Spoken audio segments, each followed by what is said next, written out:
लोकसभा चुनाव के बाद से हर तरफ चर्चा है तो सिर्फ राहुल गांधी की। राहुल काफी बदले हुए दिख रहे हैं और अब काफी ज्यादा परिपक्व भी नजर आ रहे हैं। इस बीच ये भी चर्चा काफी ज्यादा जोरों पर है कि राहुल गांधी जल्द ही शादी के बंधन में बंधने वाले हैं। सोशल मीडिया पर लगातार ये बात जोरों पर है और इस बात में कितनी सच्चाई है ये तो वक्त के साथ पता चलेगा। लेकिन राहुल के साथ जिस नाम को जोड़ा जा रहा है वो कांग्रेस की सांसद परिणीति शिंदे है। आपको बता दें, परिणीति शिंदे पहली बार सांसद चुनकर आई हैं। इससे पहले वो लगातार 3 बार विधायक बन चुकी हैं।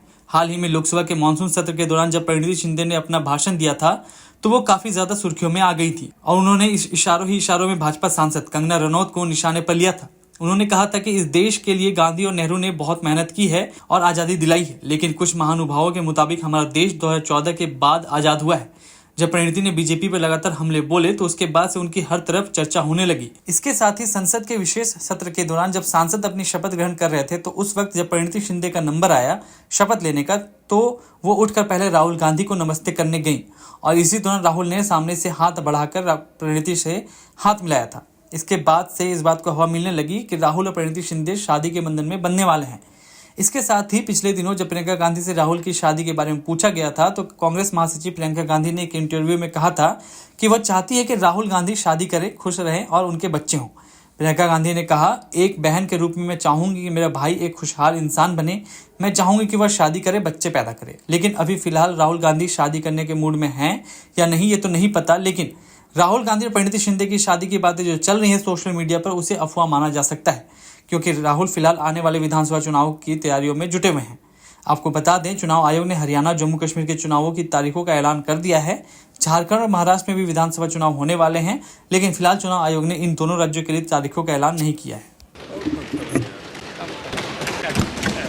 अध्यक्ष महोदय, आपने मुझे बजट के ऊपर बात करने के लिए मौका दिया, मैं आपका तहे दिल से शुक्रिया अदा करती हूँ। हम भारत के लोग, जो हमारे संविधान की प्रस्तावना है, इन 4 शब्दों में भारत की ताकत और महानता छुपी है। न कोई जात, न धर्म, न भाषा, न पहराव, सिर्फ हम भारत के लोग। इसी में ही हमारी पहचान है और इसी में हमारी गरिमा बसी हुई है। पर पिछले कुछ सालों में इस पहचान को, इसी ताकत को धर्म की राजनीति से कमज़ोर बनाया गया है।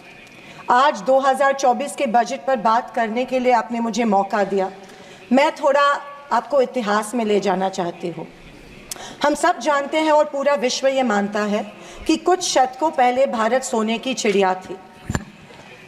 उस समय जीडीपी और इस प्रकार की चीज़ें नहीं थी, पर भारत इकोनॉमिकली और कल्चरली विश्व की एक महाशक्ति थी। और हम ये भी जानते हैं कि भारत में शूरवीरों की कोई कमी नहीं थी। बावजूद इसके मुट्ठी भर हमलावरों ने हमें कई बार लूटा और न सिर्फ लूटा, हमें सैकड़ों साल गुलाम बनाए रखा। ऐसे क्यों हुआ? पहले मुगल, फिर अंग्रेज ने भारत पर राज किया। ये वो कर पाए क्योंकि सोना, चांदी, हीरे जवाहरात, पैसे की कोई कमी नहीं थी। लेकिन कमी सिर्फ एक बात की थी और वो थी सामाजिक एकता की।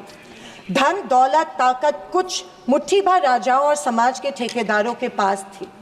90% समाज प्रताड़ित था और मैं ये कहूँगी कि जानबूझकर इन्हीं समाज के ठेकेदारों के द्वारा देश गरीब रखा गया था।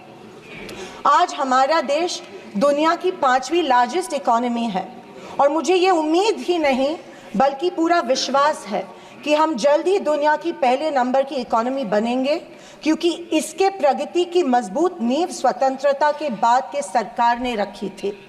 पर इसी के साथ आज हम सामाजिक तौर पर जात, पात, धर्म की शाखाओं में बिखरते जा रहे हैं, कमज़ोर होते जा रहे हैं।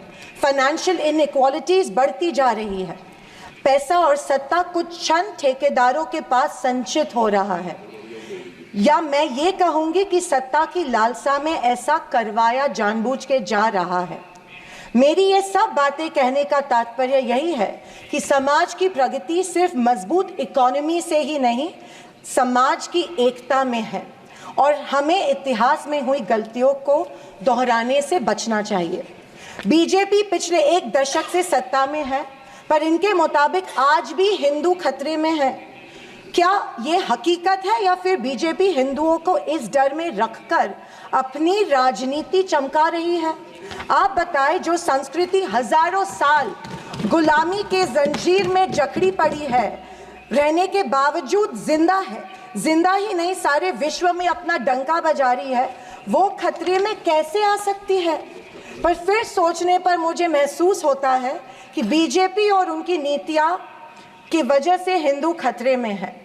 एक नदी के बहाव की तरह बहती चली आ रही हमारी हिंदू संस्कृति है।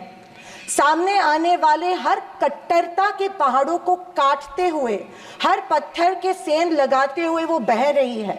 उसके बहाव को ना कोई तलवार काट सकती है, ना ही कोई पहाड़ रोक सकता है। पर आज दुर्भाग्यवश उसी नदी के बहाव रोककर कट्टरता में ढालने की कोशिश की जा रही है, और मैं समझती हूँ कि यही भारतीय संस्कृति के पतन का कारण बन सकता है।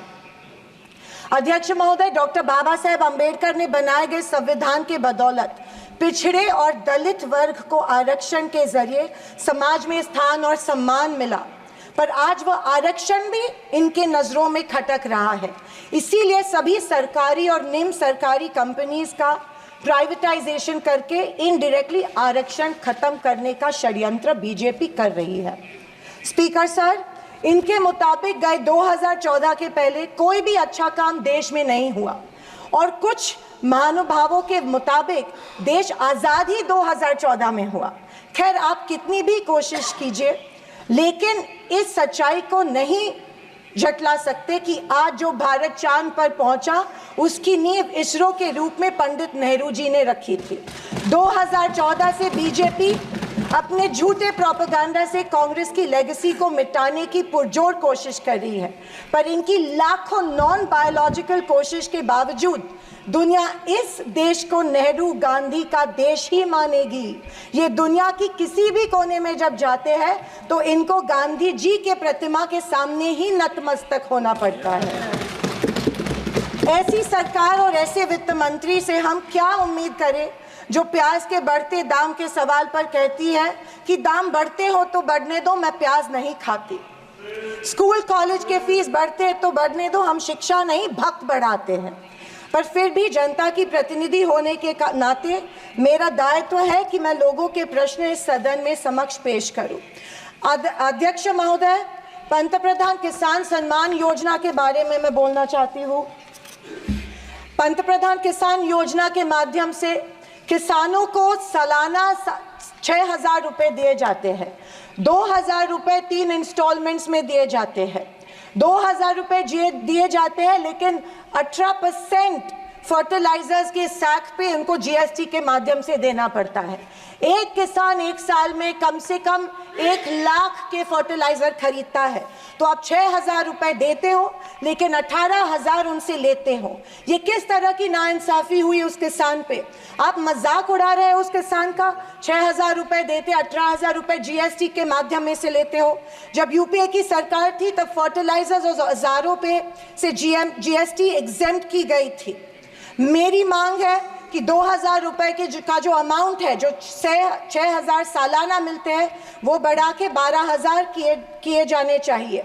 अध्यक्ष महोदय, किसान सम्मान योजना, मेरे कॉन्स्टिट्यूएंसी में करीबन 50,000 लोग इस योजना से वंचित है, क्योंकि इसको अप्रूवल्स नहीं मिल रहे हैं। जब वो मंत्रालय में जाते हैं और पूछते हैं हमारी योजना को अप्रूवल को क्या हुआ, वो कहते हैं कि दिल्ली जाके पूछो, हमें नहीं पता है। तो किसान योजना, किसान सम्मान योजना का इंटेंशन क्या है? या तो किसानों को फंसाया जा रहा है किसान योजना के माध्यम में से।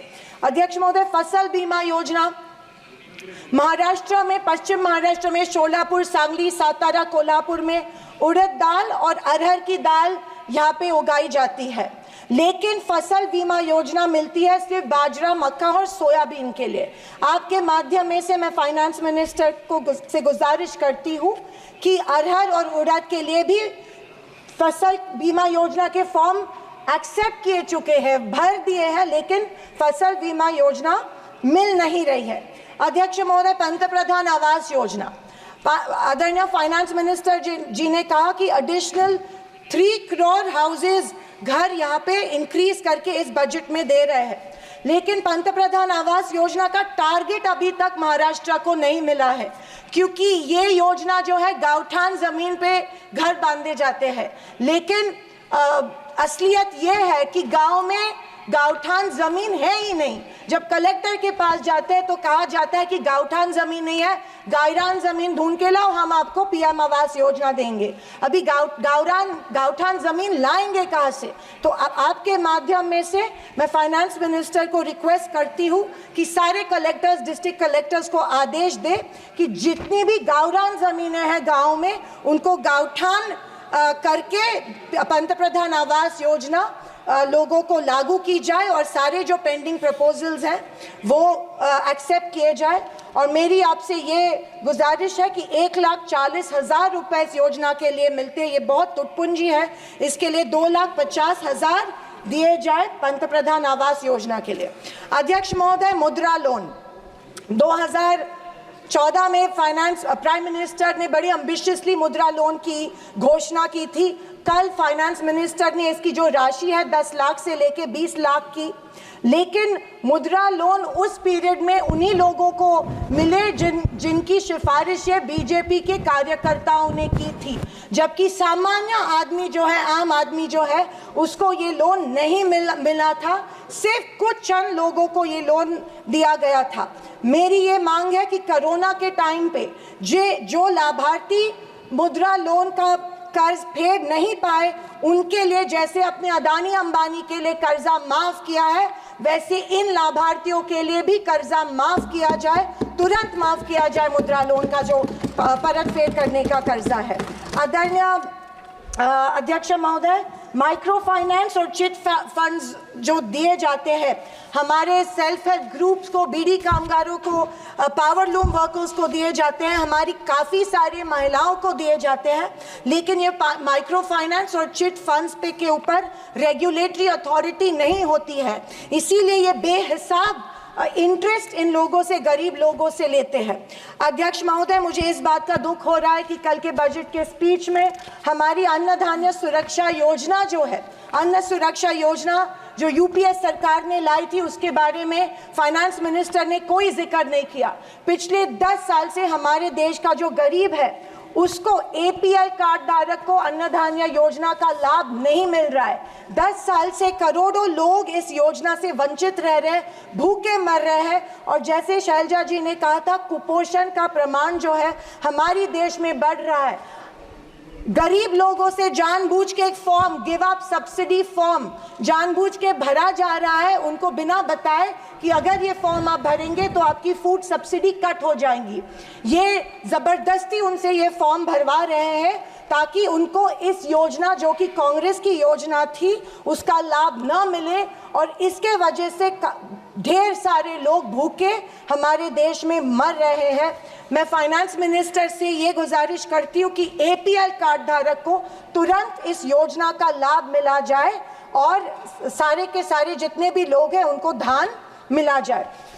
अध्यक्ष महोदय, कल के स्पीच में आंध्र प्रदेश और बिहार के ऊपर बहुत प्यार जताया गया। मुझे उस बात से कोई कंप्लेंट नहीं है, पर महाराष्ट्र से इतनी नफरत क्यों नहीं महाराष्ट्र की तरफ उतना ही प्यार जताया गया जो बिहार और आंध्र प्रदेश के जताया गया? क्यों? क्योंकि उनको पिछले लोकसभा में कम सीटें मिली, या शायद उनको अंदाज़ा आया कि आने वाले इलेक्शन में उनको वो चुनाव हारने वाले हैं। मैं वित्त मंत्री को बताना चाहती हूँ कि महाराष्ट्र में हिंदवी स्वराज की नींव महाराष्ट्र में रखी गई थी। कणखर देशा, राकट देशा, दगडाचा देशा, महाराष्ट्र देशा, ये हमारे प्यारे महाराष्ट्र के बारे में कहा जाता है, लेकिन अफसोस है कि महाराष्ट्र की तरफ कोई ध्यान नहीं दिया जा रहा है, सिर्फ महाराष्ट्र का इस्तेमाल किया जाता है। अध्यक्ष महोदय, रेलवेज के बारे में बोलूं तो रेलवेज में स्लीपर कोच की संख्या जो है वो कम कर रहे हैं और फर्स्ट क्लास और सेकंड क्लास की संख्या बढ़ा रहे हैं। देश का जो आम गरीब आदमी है वो स्लीपर कोच से ट्रैवल करता है, वो फर्स्ट क्लास और सेकंड क्लास से नहीं किया जाता है। मैं आपके माध्यम में से, मेडन स्पीच माध्यम में से गुजारिश करती हूँ कि स्लीपर कोचेस की संख्या बढ़ाई जाए। अध्यक्ष महोदय, मेरी शोलापुर के कुछ मांगे रखती हूँ और मैं समाप्त करती हूँ। हमारे शोलापुर में एयरपोर्ट है लेकिन एयर सर्विस नहीं है। उड़ान स्कीम में आया गया है लेकिन जानबूझ के वहाँ पे जो चिमनी थी, ऑब्स्ट्रक्शन था, वो तोड़ा गया, लेकिन अभी तक वहाँ पे एयर सर्विस शुरू नहीं है। बोरामनी एयरपोर्ट है, वहाँ पे इंटरनेशनल एयरपोर्ट के लिए फंड्स एक बार दिए गए, लेकिन फिर फंड्स नहीं दिए गए। मैं वित्त मंत्री से गुजारिश करती हूँ कि बोरामनी एयरपोर्ट के लिए फंड्स दिए जाए। मंगावेड़ा जो हमारा तालुका है, वहाँ पे जो इरिगेशन स्कीम है, वहाँ के 35 गांव जो है वो पानी से वंचित है। मैं विनती करती हूँ कि वो गांव के लिए भी आप इरिगेशन स्कीम जल्द से जल्द अप्रूव करें। अंत में मैं यही कहना चाहती हूँ कि बीजेपी विपक्ष की अवहेलना कर रही है कि हमें इतनी सीट्स मिली, जनता ने अस्वीकार किया, पर आपके 400 पार का क्या हुआ। पर मैं उनसे कहना चाहूँगी कि हम स्वीकार करते हैं कि सरकार बनाने के लिए पर्याप्त सीट्स नहीं जीत पाए। हाँ, हम हमारी बातें जनता को बेहतर तरीके से शायद नहीं समझा पाए, लेकिन ये भी कहना चाहूँगी कि हार गए तो क्या हुआ, झोला उठा के चल नहीं देंगे, यही डटे रहेंगे।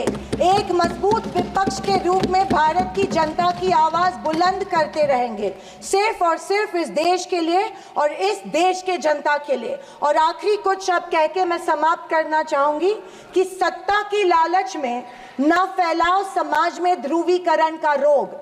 सत्ता की लालच में ना फैलाओ समाज में ध्रुवीकरण का रोग, आपकी हस्ती मिटा देंगे हम भारत के लोग। जय हिंद, धन्यवाद, जय महाराष्ट्र।